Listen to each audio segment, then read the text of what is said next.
غریب لوگ اکثر صبح سے شام تک سخت محنت کرتے ہیں، لیکن اس کے باوجود وہ غربت سے باہر نہیں نکل پاتے۔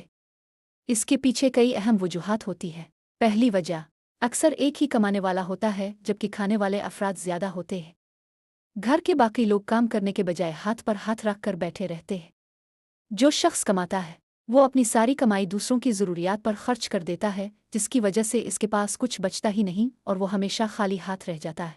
دوسری بڑی وجہ، جب ان کے پاس کچھ پیسے ابھی جاتے ہیں تو وہ انہیں کہیں سرمایہ کاری، انویسٹمنٹ کرنے کے بجائے گھر میں الاکر میں رکھ لیتے ہیں، یہ سوچ کر کہ مشکل وقت میں کام آئیں گے۔ لیکن وہ یہ نہیں سوچتے کہ اگر یہی پیسے کسی کاروبار اچھی جگہ لگائے جائیں تو یہ بڑھ بھی سکتے ہیں۔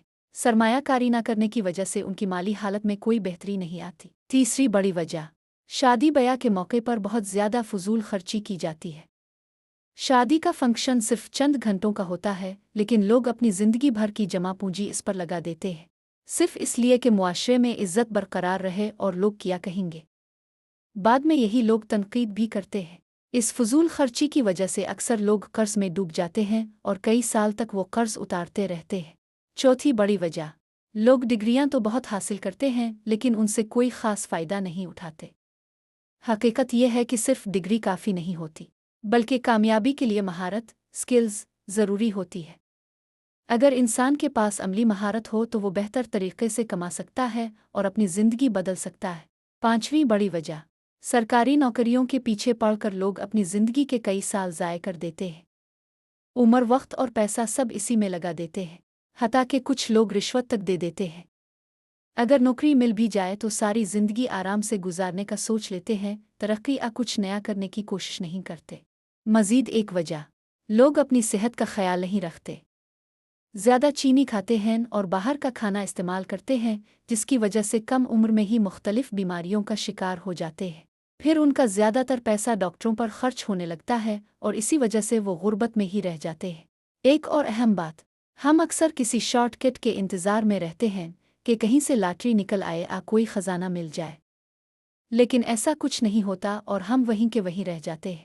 اس کے بعد ہم الزام تراشی شروع کر دیتے ہیں۔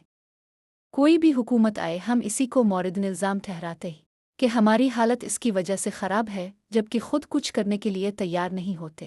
مزید یہ کہ لوگ قرض لے کر عیش و عشرت اور دکھاوا کرتے ہیں، لیکن حقیقت میں اپنی حالت بہتر بنانے کے لیے سنجیدہ قدم نہیں اٹھاتے۔ ہم اپنی رقم کسی دوسرے کاروبار میں سرمایہ کاری کرنے کے بجائے بینک میں جمع کروا دیتے ہیں اور اسی کے سود پر گزارا کرنے لگتے ہیں، کیونکہ ہمیں ڈر ہوتا ہے کہ کہیں ہمارے پیسے ڈوب نہ جائیں۔ اس طرح ہمارا سرمایہ وہیں کا وہیں رہ جاتا ہے اور بڑھ نہیں پاتا۔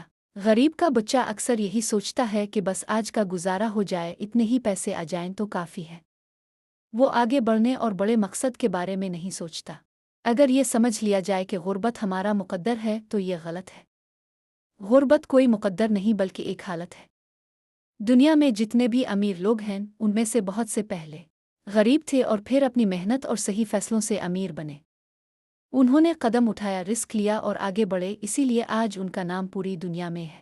لہٰذا ہمیں چاہیے کہ سمجھداری سے سرمایہ کاری کریں، منفی، ٹاکسک لوگوں سے دور رہیں، اپنے آپ پر یقین رکھیں اور اپنے اللہ پر بھروسہ کریں۔ انشاءاللہ آپ کامیاب ہو جائیں گے۔